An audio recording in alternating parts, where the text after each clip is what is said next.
I spoke to somebody sometime.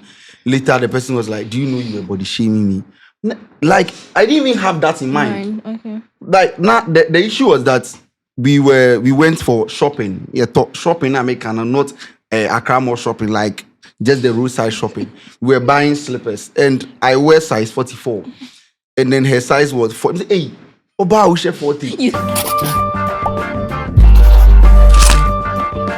Ladies and gentlemen, welcome back to another episode of Bant and Rant. I am your host for today, and I am Techua. And today, as you can see, we have two lovely guests with us here today. So I'll let them introduce themselves. On my left, we have Akosia Pepper. Akosia. Welcome to Bant and Rant. Thank you. I hope you're fine. Yes, I'm all good. And you're Thank ready you. to rant. Yes. Okay. And we have, as usual, Ace Kanti. And Anissa Idrisu. hello, Anissa. Welcome to Bant and Rant again, because I know you've been here several times. Yes. It's true. Okay, so today's topic, we are exploring the relationship between creatives and then mental health. The relationship between creatives and then mental health. So, I want us to give some common mental health challenges faced by creatives. We are all creatives here, right? Yes. So, what are some of the common mental health that creatives face? Well, I think apart from like creative blocks, that's one of the things. Either you're a writer, either you're a musician, either you're a digital creator, you go through it.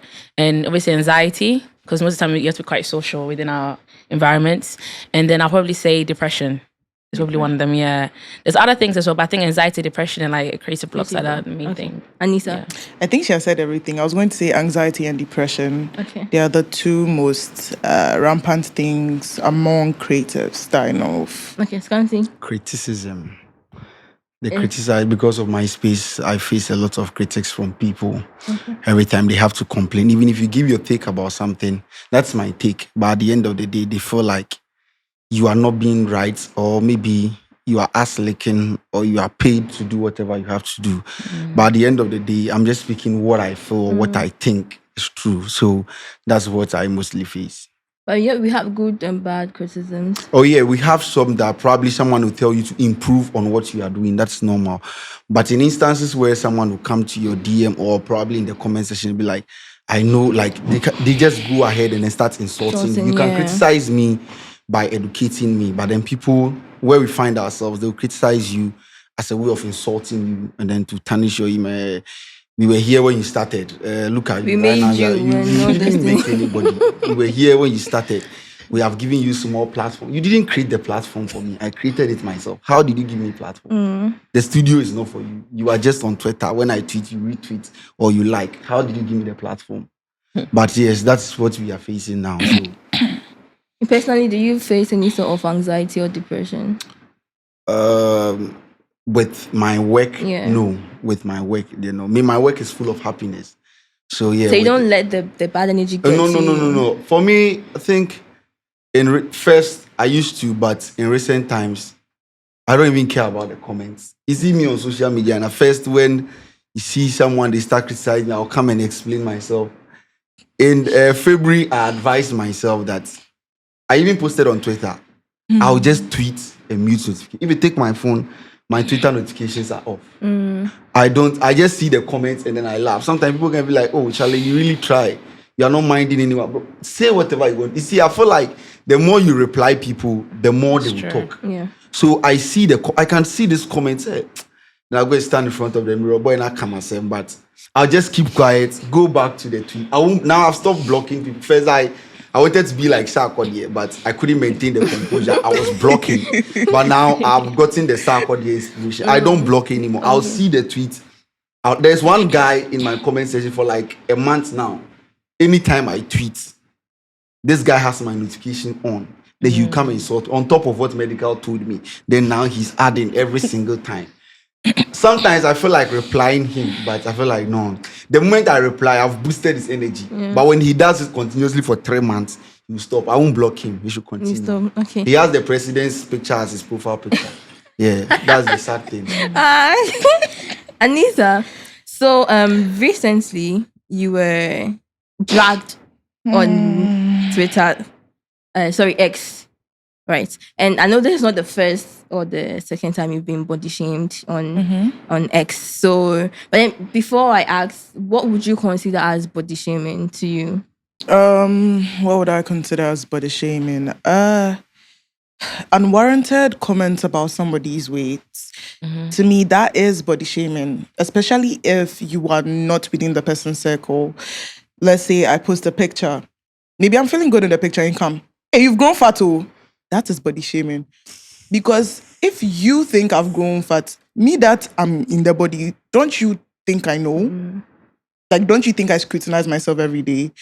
The unwarranted comments and the insults that also come with it, that's what I think body shaming is. Okay. So how did you feel with this recent jargon and the previous ones? How, like, when you see these comments, these insults, how does it make you feel mentally? How do you feel? Not gonna lie, Twitter has given me a lot of anxiety right now. I don't post full body pictures on that app anymore. At first, when people used to body shame me, it didn't used to touch me because growing up, I was bullied about my weight. So if you call me fat, I know I've been called fat my entire life. It's not you that you come to tell me, like Captain Obvious. But as I started to actually like my body more, the comments started to get annoying. So I started blocking people because I like to keep my space very positive. But with the recent one, I wasn't in a good headspace. It was 3 days after my dad's anniversary. So I was very, very vulnerable. And it was such a creative insult. Not gonna lie, I gave the person their tens. Extremely creative. Because how do you sit down and think of telling somebody that they are the whale who swallowed Jonah? That's crazy. I saw that comment. That's insane. That's insane. And it got to me because that particular day, I liked how I looked. Like, I planned the outfit. I was like, oh, I look cute. Oh my God. Everything. I look gorgeous. Then I come online and I see people insulting me out of the blue, unprovoked, because I wasn't even the one who posted the picture. Yeah. I see people saying all sorts of things. And at first, I started just blocking. Then I saw that comment. I was like, you know what? I'm tired. It's enough. I'm just like really tired of this entire. I had an anxiety attack. I had a panic attack. I had a depressive episode. My friends had to come to where I was to make sure I was okay. And I just decided that it's not worth it anymore. Yeah, it's. I'm okay now. Okay, we thank God. But then when such things happen, how do you deal with it? Usually, I just block and move on. At first, I used to give it attention. But I've realized that the more I give attention, the more they come back. Even without me giving attention, they still come. So I just block, move on. Maybe one day I'll just make like a thread about body shaming, move on again, mute the thread, move on again. Just try to live my life because I'm constantly body shamed. So it's like a norm to me right now. It's like a very normal thing to me right now. So I just block and move on now.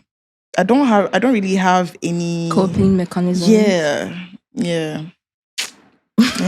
That's how life is. So has it ever been a situation where you feel like it's too much and you just log off social media, like you just go for days?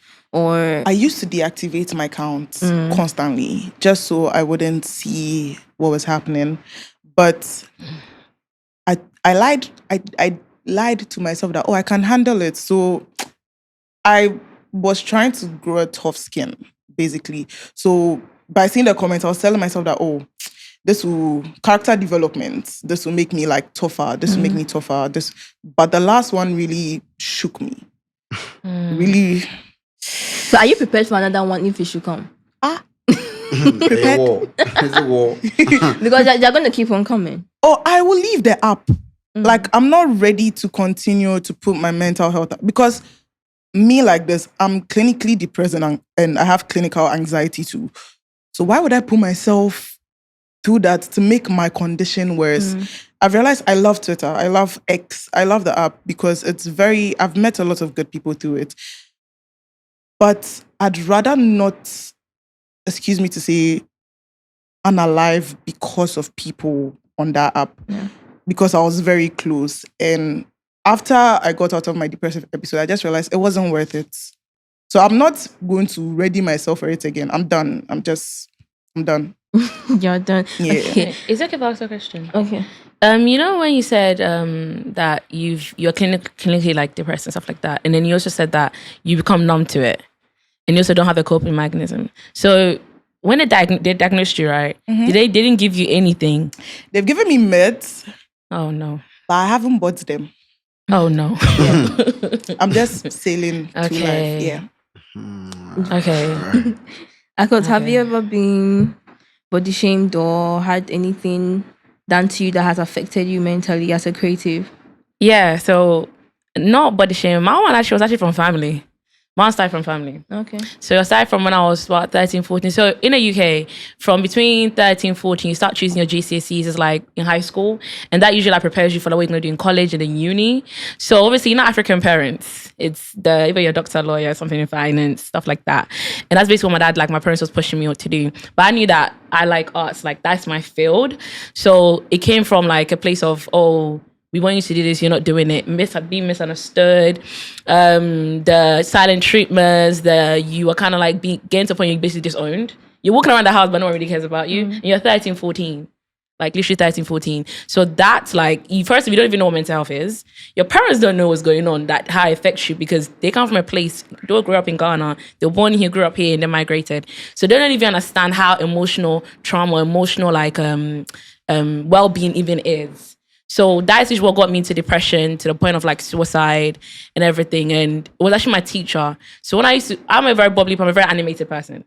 So my teacher already knew that. But then about the week, 2 weeks, this kid is like very different. And then he reported it to my head teacher. And we have a counselor and like therapist in school. And then they basically like pulled me, kind of set up sessions for me. But you know, in African households where it's like, you do not take what is inside the house outside. I had that instilled in me. Like, so I don't speak about nothing that's happening in the house to any of my friends even. And they had to break that wall to the point where I realized like, nah, I have to just speak, or even like, I can't take it. And I started obviously like laying everything down, telling them what's going on. And I felt really bad. I felt like I was my parents like in a big problem over there. Like they take childcare and stuff seriously. So that's what I was scared of. And then I don't even know how I opened up to them. And then it got to a point where it wasn't really, so I'll go to school and I'll be okay because I knew I had help there. But then I'll go home and it'll be like a whole different life at home. And it got to a point where I just like planned out suicide and everything. And I don't even know how. I went to school, I just went to teach and I was like, I want to kill myself today. I've planned everything out. This is how I'm going to do it. And I think it's good at least to push me to like just go and say, if I didn't go and tell each other that thing, I probably wouldn't be sitting here now. Yeah. And obviously they understand how important that thing is. So he took me into the counselor and so that they sat me down, they called my parents to come in. Even that was a big ass problem. You've taken the house stuff outside. Yeah. You want to kill us, we feed you, we clothe you. What else do you want from us? We just want you to be a doctor for us. That's all. They don't understand well-being, they don't understand emotional and mental well-being and all those things there. So that was my one. Yeah. And then I went through counseling, I went through therapy with like inside of like in my school. And then they kind of just like got me into a space of like, you know, understanding certain things. That's when I first learned about mental health. Okay. Yeah. So from then on, did your parents understand that? No. Still, they are not okay. Now they're good. But yeah, it's been like over 10 years so. Yeah. But then it was like, it even became another problem at home. Because you've taken all the aunties knew what was going on. My aunties is like in the UK with us. She came to the house, she came to basically beat me. Like, you taking that house stuff outside. Like, what do you mean your parents want? You're trying to make it look like your parents want to kill you, basically. Like, you think your parents said that we brought you to this country, you was only 5 years, I didn't need it. They looked after you, now you're taking this, you want to do this, you want to go to the white people kind of thing. Like, literally, emotional blackmailing. Yeah. To make you feel bad. That didn't work on me. I really believe, like, was God that basically was doing it, because somebody will even look at that and take that and even just, like, end it all. Yes. Everything. Yeah. But my teachers, like, my counselors, my therapists at school, like, they basically helped me sail through everything. And then I kind of got to a point where I just grew this strength out of nowhere, where I got to understand myself and I knew who I was at a very young age. I knew that the creative thing is like my thing. Yeah. I just kept doing it. I got numb. Like literally, I got numb to the house pains and the words and the insults and the disowning and everything like that. To where like I just started doing everything by myself. It's like I always say the past 2 years, and it created problems. So through college, uni, it was be up and down with my parents. Even to the point that they don't believe in you, they'll never support you. Even though you're going to uni, you've done it, you've got all of your accolades, but they will never give you the props. They will never call you say I'm proud of you. Never call you to they give you that emotional support. But I got to a point where it's like I was like my own backbone. Okay. But it's like the past 2 years now where my father has come to the end, like that is either he's my best friend, or he's gonna get left behind. So yeah, we're in a good place now. Okay. He's done well. I give him his grace. Okay. Scanty, have you ever faced any mental health challenges? No, not yet. Not yet. Yeah, not You yet. feel you're gonna face some. Because mine, I can't call it something like that. But I think the last month, if I faced something like that, but that's like I consider to be a phase in life. Yeah. So it's just a difficult moment for me that I face. So for that one, the extreme ones that they face, I have not faced something like that yet. But as you were saying, you see, black parents don't support talent until they have seen money. Yeah. They don't. I feel like there's a little education about what they know is I want my kid to be a doctor, a lawyer, a professor, that kind of white collar job. If you want to be a farmer from an African home, no. Teacher, no. Graphic designer, no. Musician. Influencer, no. Musician, put there. Don't even put there. Musician, they would even consider if you're a gospel, but a rapper, they are not even going to listen to you because if you want to be a musician, at least your parents should be the ones motivating you. But if you read stories from most of our Ghanaian musicians, they will tell you that my mom she doesn't understand why you go and sit behind a music box and no. They don't believe in that. They believe in.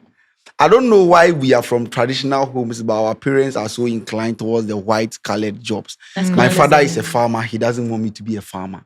They want me to do better. They want me to be if you look through, one of the jobs that most parents want their kids to become is a doctor. Yeah. I want you to be a doctor. You go to church. It's bragging rights though for them. You go to church, your parents introduce you to the pastor obey a doctor. Then from that instance, you have to be a doctor no matter at what. all costs, whether you like it or not, until they realize that you have started seeing money. That's they'll be like, oh, what you said is true. I think the parents need to change their mindset from that aspect. But apart from that, the other ones are just our colleagues bullying us on social media. Even sometimes you have your friends instigating. They will tell somebody. See, there was a time on social media, I had an argument with someone. The person has little information about me. 30 minutes into the argument, the person was posting things that only my close friends know. I was asking myself, how did you get this information? Not knowing my people are the ones, sending that person information. And alternatively, that person's friends are also sending me information. It means that we are so happy to see, I think, especially you see, if you go to Instagram is different. You post a picture on Instagram, the comments, fire. Positive comments. That same picture will come to Twitter, and then you see people trying to explain. That's why a lot of people have moved from. People don't like Twitter because whatever you do, even you have not, someone posted their picture, no comments, nothing. Then you see somebody come, recently your head like just, your stomach like this. People will people will just screenshot a part, and then they'll put it in the comment section, and then they are complaining, but. People don't have if you don't have me, I feel like don't be on Twitter because it will get to a time you block everyone on Twitter and there will still be people complaining. You start blocking even robots. So I feel there's no need to block them. Just keep quiet. Let people do whatever they want to do. Maybe blocking tools serves as some people's coping mechanisms. It's not when it comes. You see, you can block someone and they will create an account and come back again. And I'll block you again. And they will come as a group as well. Yes. You see, when someone passed that comment about you, we had people laughing about. You see, people want to laugh at you, but they just want. You can go. Someone who post a picture.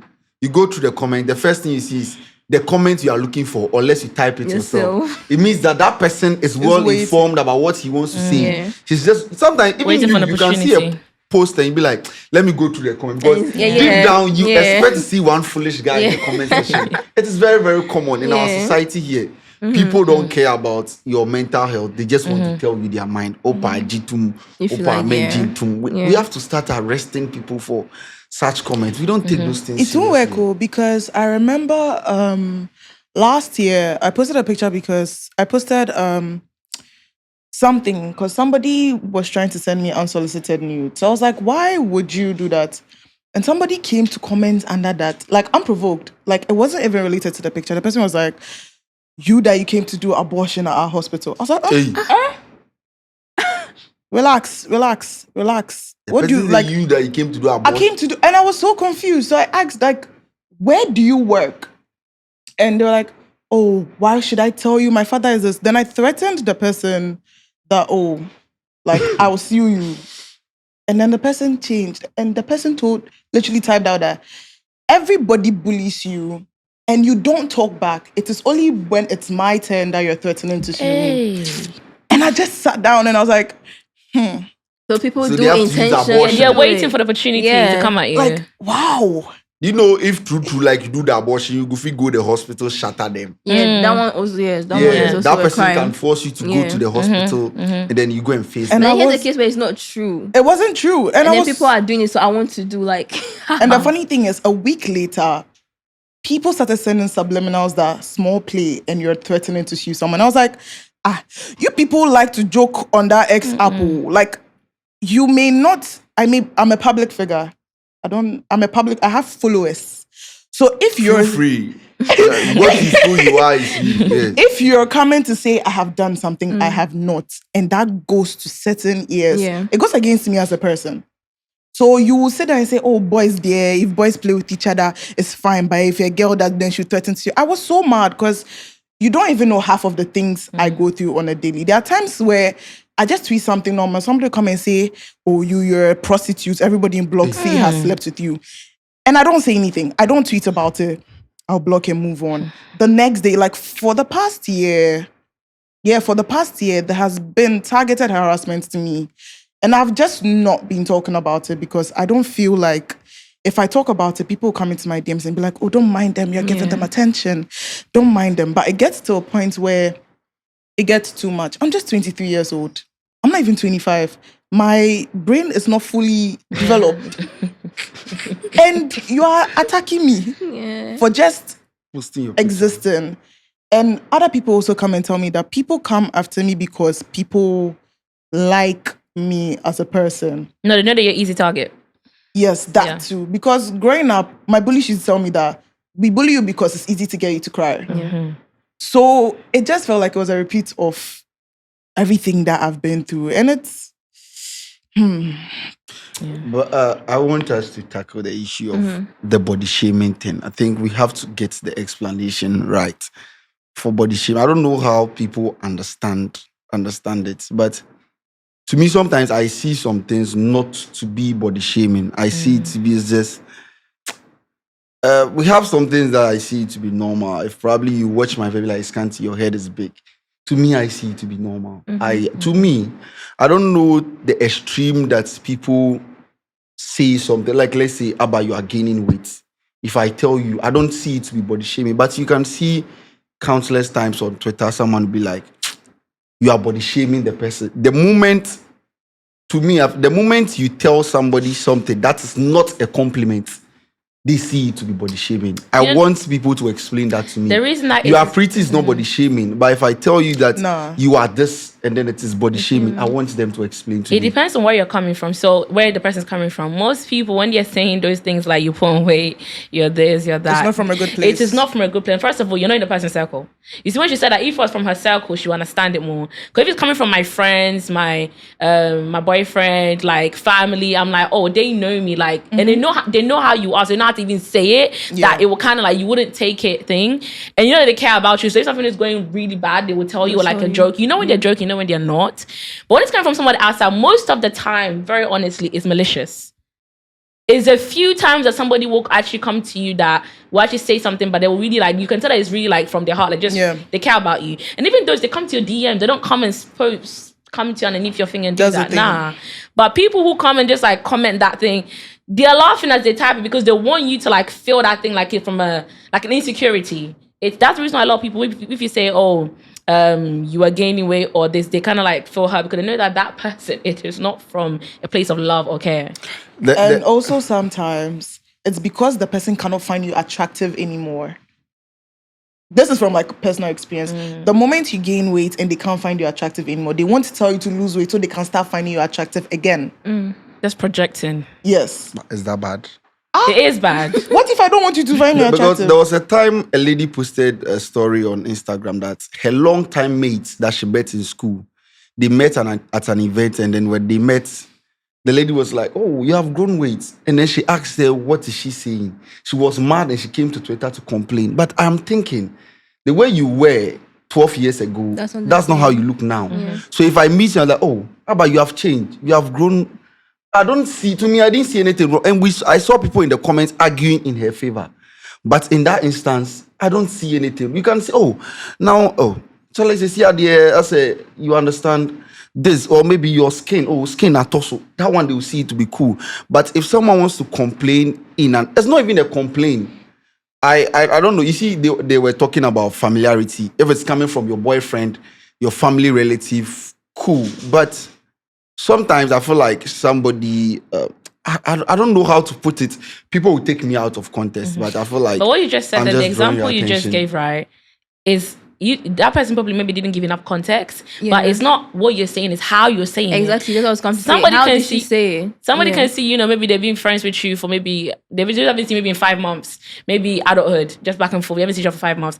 And when they see you, the way they're saying, they'll be like, "Oh, you put on weight," but you know people's hearts, like you can feel their energy. Yeah. You know when somebody's telling you something, right, from a place of, they're just saying it's not like to make you feel bad. And some people, they'll be like, "Hey, exactly. Hey, the way they say and the facial expressions, you can tell this person kind of just wants me to feel bad. They're not even trying to uplift me or give me anything." So body shaming is all about the reaction towards it, not the context. It is also the energy that you're using to say the thing.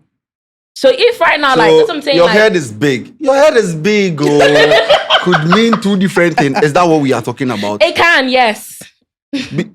Imagine you come and be like, "Hey, what the otis to do?" Like that's not what yeah, that's what I'm saying. But you can say how like, you say it. How you no, but then your head. Yeah. Listen, your head. I don't think you can reduce your head. When I talk about body shame, I don't think the head is part, right? You cannot reduce your head. So maybe you come and be like, no, but the head is part of body shaming. But then you can't do anything about your head. You can't do anything about your head. But then if like you come and then you make me feel bad for my tummy being big, that's why it's called like the way you say it. You understand? You are shaming the person for how they look. No, and usually it's something that they can't control, something they can't change, or either like something that is like it's not like they just want it to be like that. It's just the way it is. For example, there was this a couple of months ago. They keep on reposting her video, and it's very nasty for me. She's a very plus size babe. She's very big. She wore a white dress and she was like happy about how she looked. And a lot of people were body shaming her. They said a lot, only for her to come out that her parents had died, and she went into a depressive episode. And for people, depression like differs for people. Other people, they tend to binge eat just to get over the pain they're feeling. Yeah. That's how she gained weight, to cope with the loss of her family. And that's one thing about body shaming. You don't know what somebody is going through for them to gain that weight. Yeah. But then you come out, "Oh my God, you look so fat." It's none of your business. What if I have cancer? It's impossible, and like I'm eating food, so I'm eating food so I could, cope with the pain I'm going through. You can't tell me I'm growing fat whilst I'm going through other things. You're making the person feel worse than they're actually feeling, or than the things you're going through. I understand where you're. Apart from the people, we have people that they come solely to you, just they want to body shame you. Yeah. Your head is big. Look, but we have people that there is no negative intention. They just come, they are just talking to you. Then out of that, the person that I don't even know. I spoke to somebody sometime later. The person was like, "Do you know you were body shaming me?" Like I didn't even have that in mind. Okay. Like now the issue was that we went for shopping. Yeah, shopping American and not Accra Mall shopping, like just the roadside shopping. We were buying slippers, and I wear size 44, and then her size was 40. Hey, Oba will share 40. You see, you see the way you said it. The way you no, said Oba will it, share bro. 40. Girls are emotional. Yeah. No, you see, girls are it's- emotional. You can't just be like, hey, Oba will share 40. Like, you could have said it in a sometimes I nicer feel like, way. now Osha 40, how is it body shaming about Osha size 40? Another thing is, sometimes too, I think people do like you like loosely use words. Yeah. Yeah, The environment, if I say it in Twi, you will see it. Oba will share 40. No, you say, hey, Oba will share 40. Like, I was surprised because Oba will share 40. the preamble, Mama. please. The fact that I'm surprised doesn't mean I'm trying to. I'm now seeing something new. But then, okay, It's the way you're saying it. exactly. It's the way she will take you. It's the way Plus, she you will take also it. never know that she has been shamed for having. Yeah, size Sure. 40. It can be Yeah, a trigger. exactly. It can be a trigger point. It can be a trigger. You see, you have to. the- Honestly, when it comes to these things, you have to be very Social very media. considerate. You have to be aware, like Very really, like, considerate. What is wrong with a girl wearing 40? Exactly. I was surprised. No, you're just surprised. I wear Like, 40 I was for surprised. I said, Just hey, Oba will surprised. share 40. I see inside 40, man. I took 44 for myself and I took 37. Then she was like, oh, this one is nice. Then she told the man, so Pacho, you 40, mommy. And I said, hey, Oba will share 40. Yeah, it's like So I was- you thought out loud. Yes. Yeah. And then later she said I was trying to body shame her. I No, was that one only is, I was yeah. only size shaming. I was just talking about the size. I didn't say her leg is big. I said the size. 40 for a girl, to me, is extreme. See, Yeah. sometimes I feel like we overreact or we take things too Like, much. yeah. Like right now, everything body shaming. It's just Did it too loosely. much? Stomach shaming, throat shaming, controma. Like we want to use everything we want to add shaming to everything. You see, the Yeah. thing is, it's not your business. It's Obi like fat too much, then they are complaining. Okay, so it's Kanti. If someone has posted, she looks big or whatever. That's how she wants it to be. What is your business commenting? You look She's big. comfortable in the fact that she's sometimes fat. too, it's not how the person wants to be. Let's just get that part as well. Sometimes Yes. the person is not happy about how they look. They're not letting you know on the internet they're not happy about how they look. They're posting it like, it's a post. But really in their room, they kind of probably just do, maybe they're even on a diet. They would start a diet yesterday to lose weight. So they already know that they're putting on weight, or maybe like some things needs to change. Maybe they just started the gym last week and they're even struggling with the gym. So when you come and say that, it triggers them. Like, it's like a trigger. That's why sometimes the things you say on the internet, you just never know what somebody's going through. You never know what is behind the scenes. When you're just saying things, just like think about it before you just like type. sit down and Yeah, think about what you're about to If you're gonna type. do that, you always gonna get yourself into trouble. Even when there's no trouble, you get yourself into trouble. Yeah. I feel one thing I want to add is when you accept your flaws, Yeah. no one can use it against you. You see, if she knows she's big or you are fat and I comment you are fat, I don't think to me, I don't think once you know it, you just okay, the person is just telling me I am. Let me give you an example. I'll just use Sheldon as an example. When he's shooting, he will tell you that the head is big for a reason. He has accepted that the head is big. So when you meet him and tell him your head is big, to him, we are just knitting on him. But not everyone has gotten there though. Not everyone is there And yet. it's also the Everyone way is you there, say yeah. it. Like Anita Unfortunately, said, everyone's not they there. were so creative with Very some of creative. them. No, Yeah, some like of they them were- also something it will get someone to you. swallowed a shark there. That one is too It will much. get to you. Yeah, I understand. So even though she knows that Yeah. this and this and this, but then the way you're going to put it, how you're going to say it can get to you. All right. Okay, so the last question before we go is, do you guys, we're talking about social media here, so do you guys think social media has done more harm than good when it comes to mental health? Oh, it has done a lot of harm because people create anonymous accounts. You can't find a person. Because me personally, sometimes I wish I could see the person and I'll see you in person and ask, okay, so why? Did you say it to my face? Yeah. Like, look into my eyes and tell me what you said on the internet. But social media has given people, should I say, courage. Somebody is sitting in their room. They have 2 CDs to buy data. Their room, they don't have light. They are sleeping on students' mattress. There are rats running around the room. But they'll take their phone with an anonymous account just to come and make your life miserable. And most often than not, you can't even know anything about the person to say, okay, I know where you live. I'll come and see you so that you tell me to like, you don't have the opportunity to confront the person. So it has given people a lot of courage, audacity to be able to say whatever they want with no repercussions at all. So it's done, when it comes to mental health, it's done a lot of harm than good, in my opinion. Like, yeah, there's a good aspect where people would support you. You have more access to resources when it comes to mental health. But then there's also the negative side. The dark side. Yeah, quite. The way I see social media is like, it's a place for me to share my talents and my gifts with the world. Anything outside of that, I don't pay attention to it. Yeah. It's definitely done a lot of harm. But like you said, I've also done a lot of good. I think it's just like a place where it's like, no one kind of saw it to be where it is now. So everyone is just like surprised. And even some people, even like some people, right, they will tweet just to get an artist's attention, like their favorite artist's attention. And then see like how basically like, oh, okay, the person has replied back to me. And it's like a thing for them, like, wow, the person's replied back to me.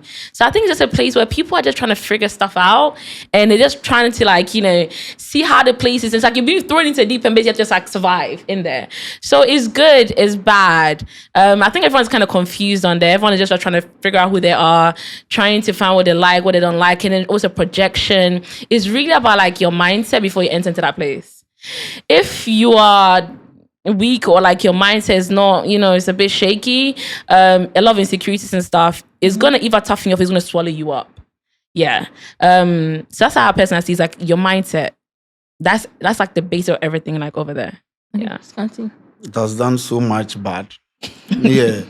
So social media has given people the chance to talk to people anyhow. Yeah, because can see celebrities like top stars, and then you see, because I have one CD bundle, I can just go to their comment section and then tarnish them. And you see, even now the top influencers that we even have, they are doing it and they have normalized it. So you ask an influencer, how did you get there? Charlie, agenda, enter. Like we feel like that is the gateway to violence. Because if Sarkodie posts a picture hard, he won't mind you. But the moment you go there and then you say something foolish, that's when they are going to reply. There was a time somebody said, hey, so if I didn't say this, you wouldn't have replied. I think that was Sheldon also. Yeah, Sheldon, so if I didn't say this, you wouldn't reply me. Right now, people do that to get their attention. People are happy when you insult them, when you reply their message, like, yeah, now today they have gotten your attention. Social media has brought people who are at 100, their level to like 2. Because some of us, some media personalities that we watch growing up, somebody like Nana Banama, when I was in class 5, she was even working at TV3. Yeah. Now social media has given me the chance to go to her comment section and tell her, say, hey, you have done BBL, you are very, very useless, you are supporting the... If it's not for social media, I cannot meet Nana Ba and tell her that. Yeah. I cannot meet this person, but social media has given everyone the chance. People who can't even afford school fees will enter John DeMello's comment and be like, you are very, very useless, foolish man. Somebody who has a ginger factory, really? So you want to ginger his life? Wow. Look at what they are. You see, so I feel like social media has caused a lot of harm than good in terms of people, and the mental health education is not really effective in our country, like, because if you are going through something, the money that you're going to use to pay a counselor to even educate you, if you don't have. You just stay home and then... And that's what causes a depression. Exactly, because sometimes some counselors in this country, if you hear their speech, you feel like what you're even going through is better, because that counselor will tell you, say, so our society here and then social media has not helped us with the mental health aspects. I want to... Sorry, you go ahead. Oh. Yeah, you go first. One last thing I want to add is the cyberbullying unit in Ghana, they're not serious. It's not working. Yeah, because when I reported the whole abortion thing to them, when they called me, they literally told me that, oh, sorry, okay, just block them. Just block them. Like, you see, the internet is like that. Anybody can come and say anything. Just, it's your phone. Just do you understand what their job role is? Like, it was the actual, like, it wasn't like somebody, it was the actual cyberbullying. They literally called me and said, oh, just block them. Just, like, we can't even find the person for you. I was just my like, God. okay. That's their only way. Okay. Only if you. They don't know what they don't know their job. They pay them. So they'll tell you they to block pay- them. Innit? That's Yeah, what they told me to block because them. a lawyer reached out to them for me because I was like actually serious about prosecuting the person. They just told me that just block the Block person. them. Yeah. For your mental Ghana, if you want to save mental health, they tell you block them. Oh my Yes. God. I want to say, before you said something about parents, like in the beginning, and how like African parents, like they usually want you to do. Most of the times, it's like the things that they wasn't able to accomplish, they don't really wanted to do. They want you to do it for them. Yeah. Yeah. So then they'll But start if you from the ask first them why child. they couldn't, they don't have any reason. Yeah, they don't have any reason. Oh, because that time The was time a was different living in the time. They tell you it's a different Yeah. time. Now you guys have the real opportunities. Use it now, but it's like no, you had opportunities back then too.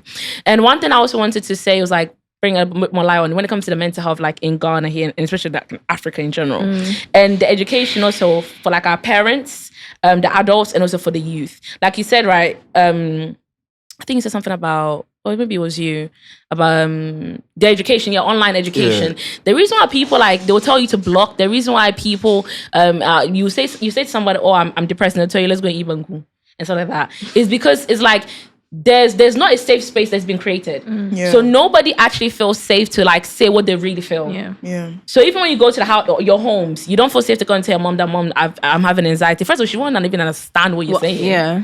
Yeah. So she's going to look at you like, let's go and pray. Yeah, prayer is very good. I'll advocate for prayer any day. But anxiety isn't just prayer. Like it takes more. It takes there's other aspects to it too. The same as if you're going to say depression, they'll tell you you're being spoiled. Like Or you're Yeah. just sad. that's what they'll tell you. Yeah, you're just sad. And it's like start from the homes. Like I advocate all the time that mental health, right? It starts from child. It starts from the homes. The way you grow up. And unfortunately for African, homes, they don't understand.